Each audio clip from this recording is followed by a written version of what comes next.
सोमवार के व्रत को लेकर मान्यता है कि इस व्रत को करने से भगवान शिव अपनी भक्तों की मुराद जल्दी पूरी करते हैं। सोमवार का दिन भगवान शिव को समर्पित है, इसलिए इस दिन भगवान शिव की पूजा और व्रत करने का महत्व और ज़्यादा बढ़ जाता है। यदि आप सोमवार के व्रत करते हैं तो आपको सोमवार व्रत कथा पढ़ना बेहद ज़रूरी है, क्योंकि इसके बिना आपका व्रत अधूरा माना जाता है। आइए जानते हैं सोमवार व्रत कथा। देवों के देव महादेव बहुत ही भोले माने जाते हैं, इसीलिए उनका एक नाम भोलेनाथ भी है। पौराणिक मान्यता अनुसार भगवान शंकर को प्रसन्न करने के लिए किसी भी तरह के खास विशेष पूजन की आवश्यकता नहीं होती, क्योंकि कहा जाता है कि वह तो भोले हैं और भक्त की मन से की गई क्षणिक मात्र की भक्ति से ही वह प्रसन्न हो जाते हैं। अगर आप भी शिव की भक्ति और कृपा पाने के लिए सावन के सोमवार का व्रत करते हैं तो इस कथा से भोलेनाथ को प्रसन्न कर सकते हैं। एक बार किसी एक नगर में एक साहूकार था। उसके घर में धन की कोई कमी नहीं थी, लेकिन कोई संतान न होने के कारण वह बहुत दुखी था। संतान प्राप्ति के लिए वह हर सोमवार को व्रत रखता था और पूरी श्रद्धा के साथ शिव मंदिर जाकर भगवान शिव और माता पार्वती की पूजा करता था। उसकी भक्ति देखकर एक दिन माँ पार्वती प्रसन्न होकर भगवान शिव से साहूकार की मनोकामना पूर्ण करने का निवेदन किया। पार्वती जी के आग्रह पर भगवान शिव ने कहा कि हे पार्वती, इस संसार में हर प्राणी को उसके कर्मों का फल मिलता है और जिसके भाग्य में जो हो उसे भोगना ही पड़ता है।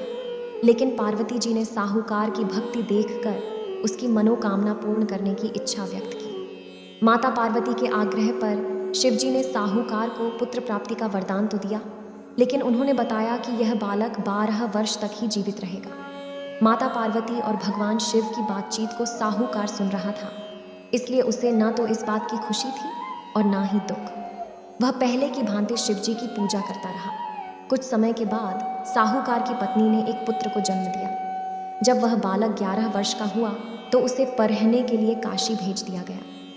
साहूकार ने पुत्र के मामा को बुलाकर उसे बहुत सारा धन देते हुए कहा कि तुम इस बालक को काशी विद्या प्राप्ति के लिए ले जाओ।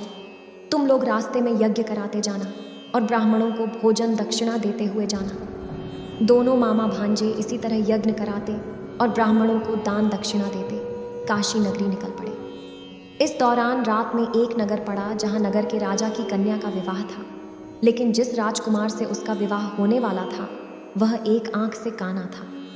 राजकुमार के पिता ने अपने पुत्र के काना होने की बात को छुपाने के लिए सोचा, क्यों ना उसने साहूकार के पुत्र को दूल्हा बनाकर राजकुमारी से विवाह करा दूं।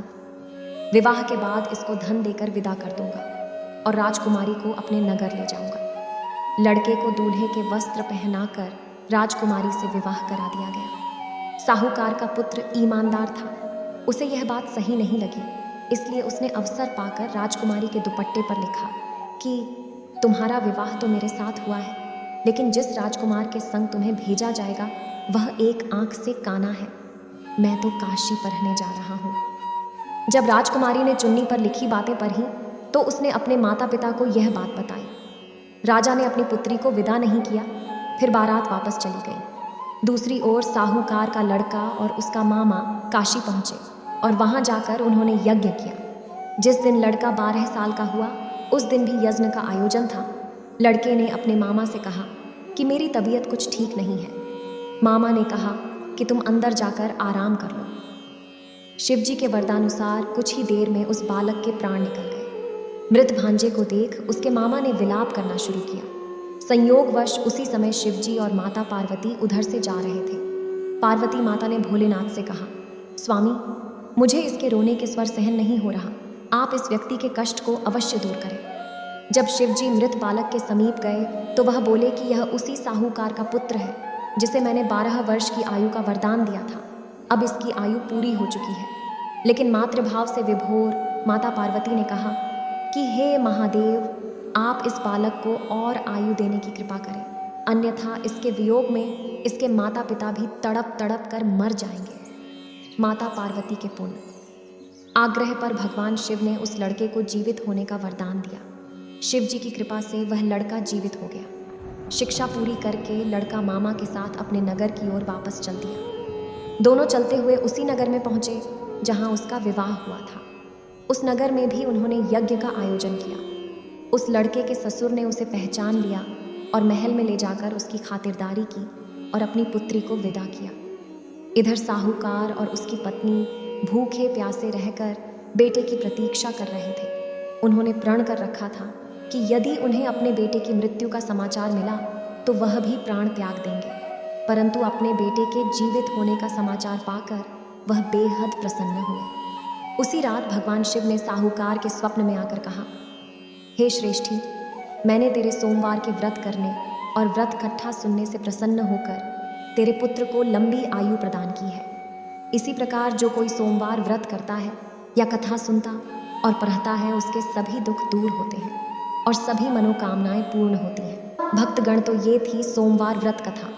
नारद पुराण में सोमवार व्रत का उल्लेख मिलता है। इस दिन सुबह उठकर स्नान करें, फिर शिवजी पर जल चढ़ाने के बाद उन्हें बिल्व पत्र अर्पित करें। साथ ही भोलेनाथ संग माता गौरी की विधिवत पूजन करें। इसके बाद व्रत कथा सुन अपने व्रत को खोल सकते हैं।